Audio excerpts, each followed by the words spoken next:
Recreation and leisure activities. By the end of the lecture, you will be able to outline the benefits of leisure education, describe the goals of Institutes for Learning and Retirement, describe the characteristic of livable senior communities, and outline the benefits of therapeutic recreation. Participating in leisure activities is important to healthy aging. Many senior citizens are not satisfied with the traditional retirement path and are becoming more involved in sporting events such as charity walks, 5Ks, and biking events. Almost 40% of retired seniors have postgraduate degrees, and almost 50% are still working. A few decades ago, the only activities for seniors were practically shuffleboard and bingo. Many communities now offer walk-in tours, day trips, and college courses for them. Studies show that people who do not take part in recreational activities during youth and middle age appear more likely to develop Alzheimer's disease. People who develop Alzheimer's on average take part in fewer types of recreational activities for less time and at a lesser intensity.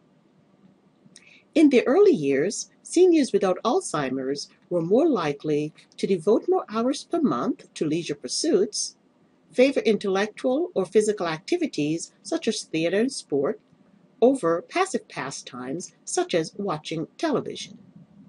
Types of leisure and recreational activities. Throughout the U.S. and Canada, Institutes for Learning and Retirement has been quietly gaining popularity. More than 200 now exist in North America alone.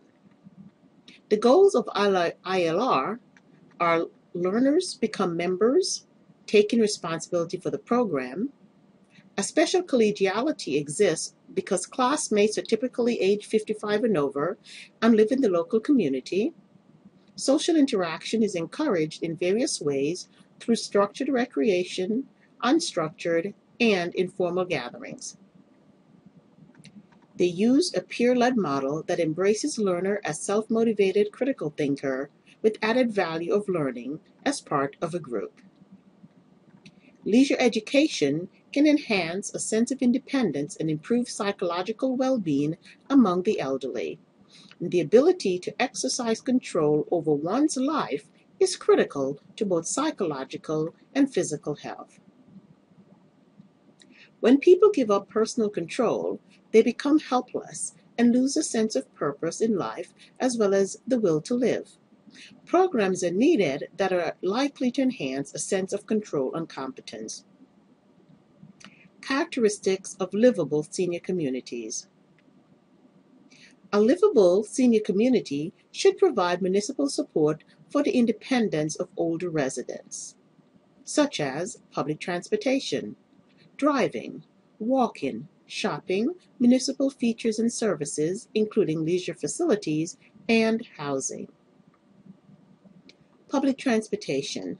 For many people who no longer drive, public transportation is the only way to get around. For many seniors, if their public transit system doesn't run after 5 o'clock on weekends, then participating in social activities is impossible.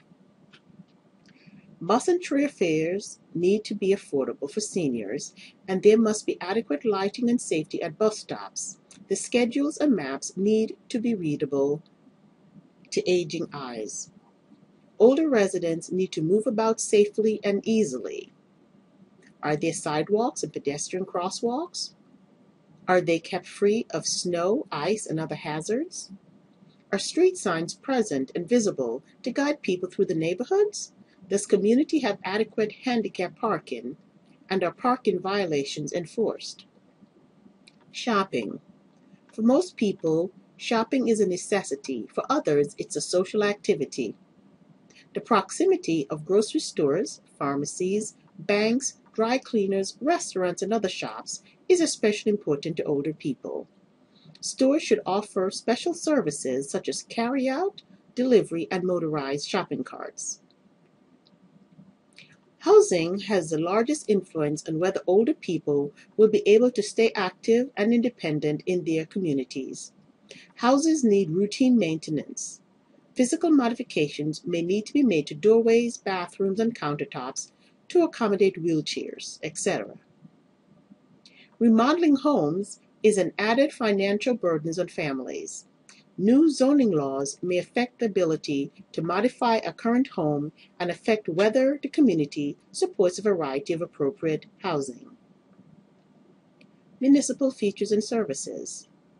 These need to focus on crime prevention, recreational facilities, and municipal amenities.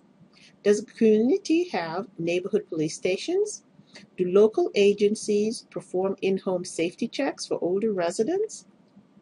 Are there programs such as Meals on Wheels? Are parks, swimming pools, golf courses, and tennis courts open to the public year-round?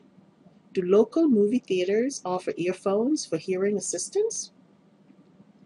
Traveling.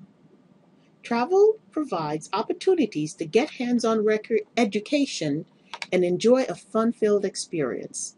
Older travelers are climbing mountains, hiking trails, skiing slopes, and exploring faraway places. As people live longer and stay healthier, bus trips are no longer their only option.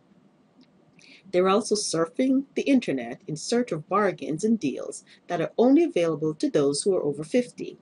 And people 50 and over are the most ardent travelers of all. They travel farther, more extravagantly, and for longer periods of time than anyone else.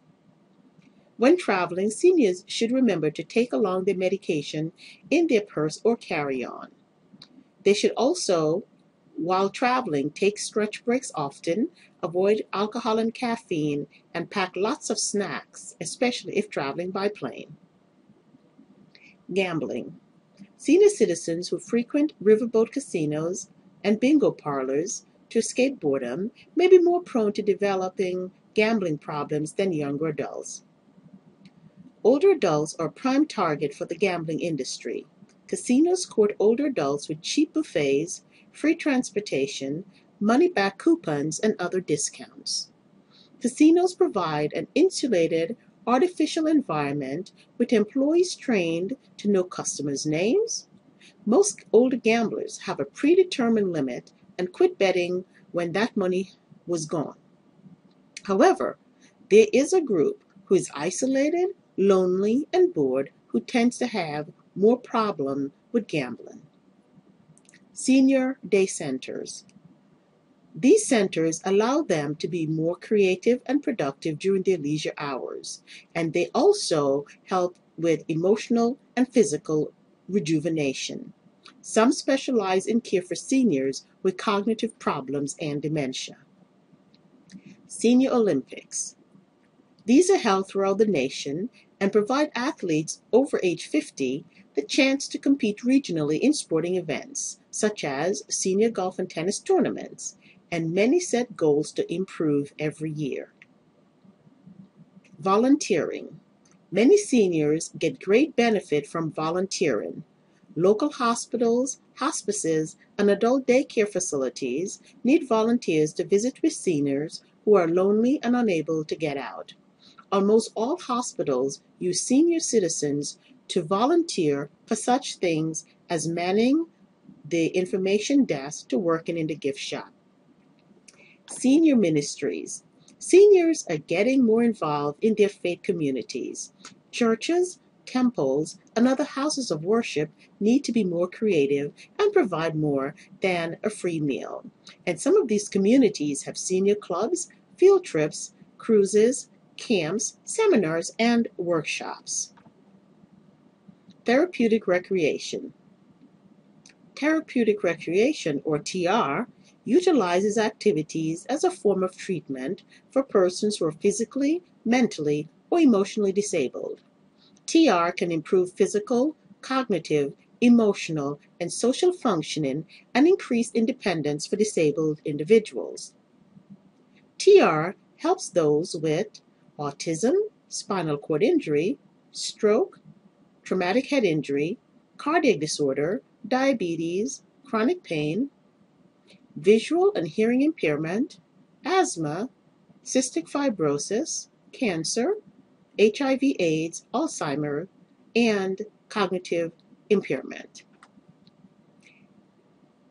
Some of the health outcomes of TR include enhanced attention, memory perception, and organizational skills, decreased depression, improved body image, and increased acceptance of disability, improvement in cardiovascular and respiratory functioning, and increased strength, endurance, and coordination, reduction in secondary medical complications arising from spinal cord injury and other physical disabilities, improved ability to manage chronic pain, increase in life satisfaction, high-quality social relationships, and low levels of depression.